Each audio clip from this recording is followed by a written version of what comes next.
बिस्मिल्लाहिर्रहमानिर्रहीम। अस्सलाम वालेकुम। कैसे हो प्यारे बच्चों? उम्मीद करती हूँ खैरियत से होगे। आ जाओ पेज नंबर 214 पर, चैप्टर नंबर 9 डेसिमल्स पार्ट 2 के हम लेसन नंबर 5 के वर्ड प्रॉब्लम्स कर रहे हैं, जिसमें हमने ऑलरेडी 2 वर्ड प्रॉब्लम्स सॉल्व कर लिए हैं।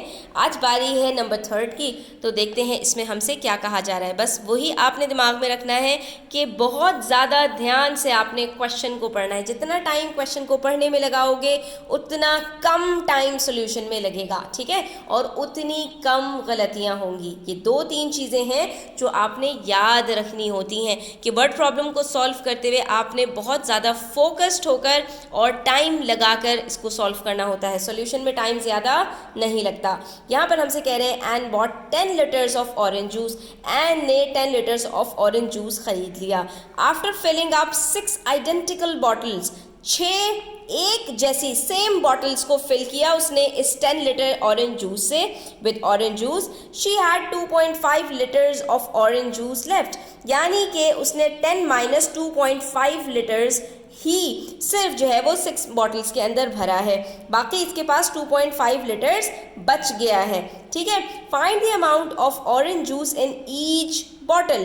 तो अगर हमें ये बात पहले पता चल जाए कि बच्चों उसने कितना ऑरेंज जूस भरा है, तो हम उसको 6 से डिवाइड करेंगे, क्योंकि हर बॉटल में उसने बराबर बराबर भरा है। 6 आइडेंटिकल बॉटल्स थी तो सब में बराबर अमाउंट गया होगा। तो अगर हमें ये पता हो कि इन 6 बॉटल्स में टोटल गया कितना है, तो हम उसको सिंपली क्या करेंगे, 6 से डिवाइड कर देंगे और आंसर हमारे पास आ जाएगा। क्यों? क्योंकि यहाँ पर total 10 litres of orange juice है, जिसमें से उसने कुछ ऑरेंज जूस भरा और उसके पास 2.5 लीटर्स बच गया।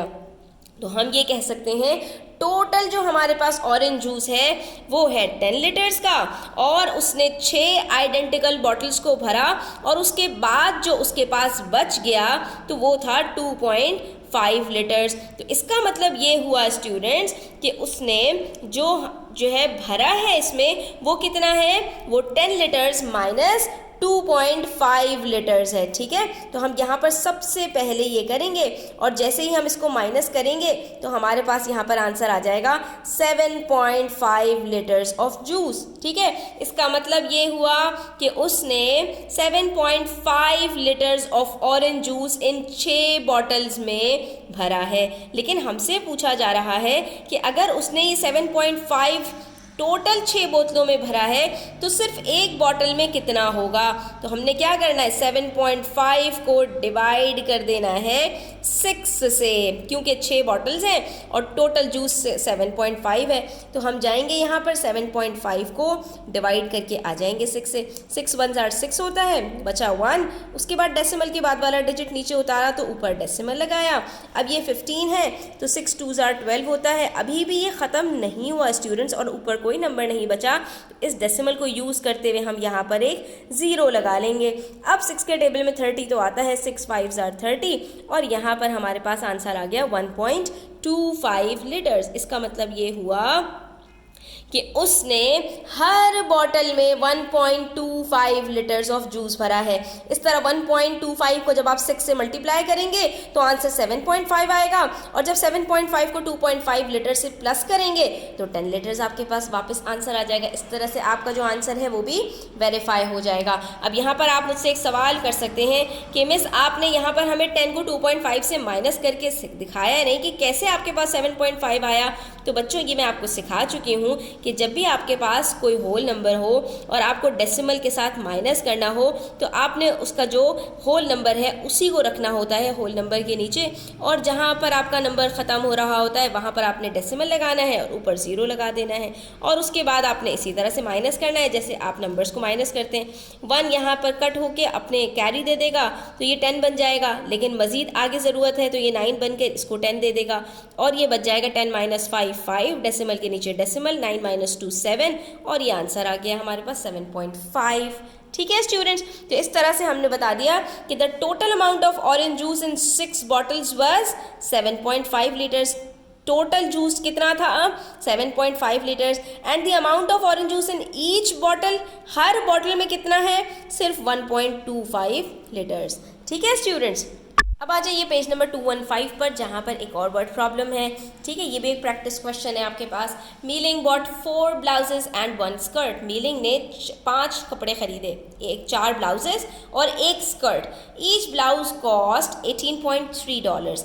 हर ब्लाउज की कॉस्ट सेम है। ठीक है, यानी 4 ब्लाउज हैं और हर ब्लाउज $18.3 का है। ठीक है, एंड ईच स्कर्ट कॉस्ट $21.25 और हर स्कर्ट की कॉस्ट भी 20 सेम है, दैट इज $21.25। लेकिन स्कर्ट का मसला ये है कि उसके अंदर खरीदा भी उसने एक ही है, तो एक स्कर्ट है और उसकी प्राइस हमें खुद ब खुद पता चल गई, क्योंकि हर स्कर्ट की जब कॉस्ट $21 है तो एक स्कर्ट की कॉस्ट 21 होगी। लेकिन यहाँ पर हर ब्लाउज की कॉस्ट $18.3 है और उसने 4 ब्लाउजेस खरीदे हैं, तो टोटल कॉस्ट कैसे निकलेगी स्टूडेंट्स? तो याद रखो, जब भी सेम अमाउंट कहीं पर हो और वो नंबर ऑफ थिंग्स हो, मल्टीपल थिंग्स हो, एक जैसी हो, सबका अमाउंट सेम हो, सबका नंबर सेम हो, तो वहाँ पर हम क्या करते हैं? वेरी गुड, वहाँ पर हम मल्टीप्लाई करते हैं। तो यहाँ पर भी हमसे जो पूछा है, हाउ मच डिड मीलिंग पे फॉर ऑल द आइटम्स, तो मीलिंग को टोटल कितना पे करना पड़ेगा? ये ऐसा सवाल है कि अगर आप इस तरह के क्वेश्चंस को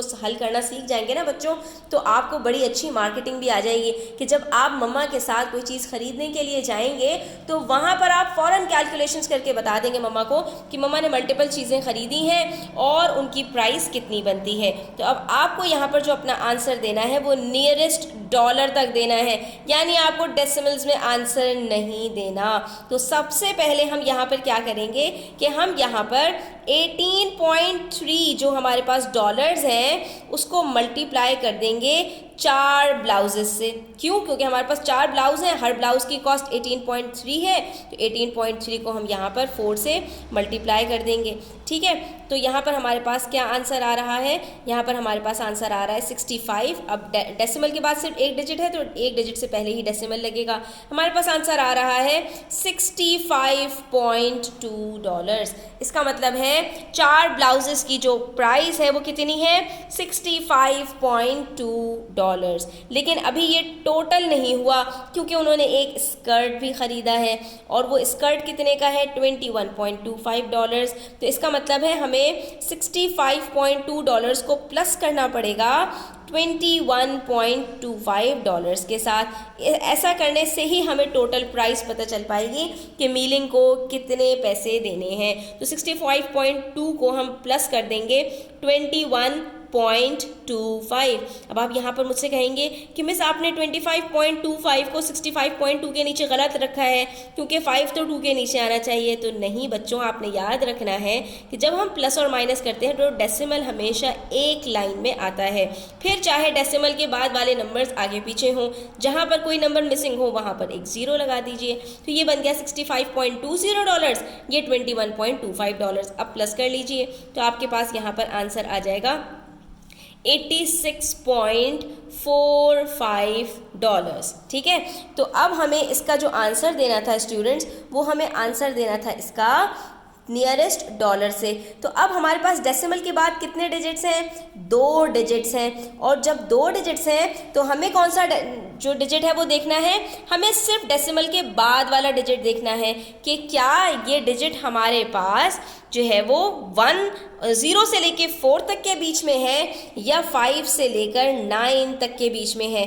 अब ये जो हमने राउंडिंग ऑफ डेसिमल सीखा था वो यहाँ पर आपसे पूछ रहे हैं, और हमने ये बताया था कि हमारे पास अगर 0 से 4 तक के नंबर को राउंड ऑफ करना हो तो हमारे पास वो नंबर ख़त्म हो जाता है, अगला नंबर जो उससे पहले वाला नंबर होता है उस पर कोई फ़र्क नहीं पड़ता। हाँ, अगर ये डेसिमल के बाद हमारे पास 5 होता है, जो 5 यहाँ लिखा हुआ है ना, यहाँ पर होता है ये 5, तो क्या होता? इससे पहले वाला जो डिजिट है उसमें हम +1 कर देते। लेकिन अब क्योंकि ये सिर्फ 4 है तो हमने क्या करना है? हमने यहाँ पर सिर्फ लिख देना है $86। हमने इसको राउंड ऑफ किया तो ये $86 बन गया, और हमारे पास आंसर आ गया कि milling paid about $86 for all the items. ठीक है स्टूडेंट्स, तो यहाँ पर हमारा ये क्वेश्चन नंबर 4 भी कंप्लीट होता है। आई होप आपको क्लियर हुआ होगा।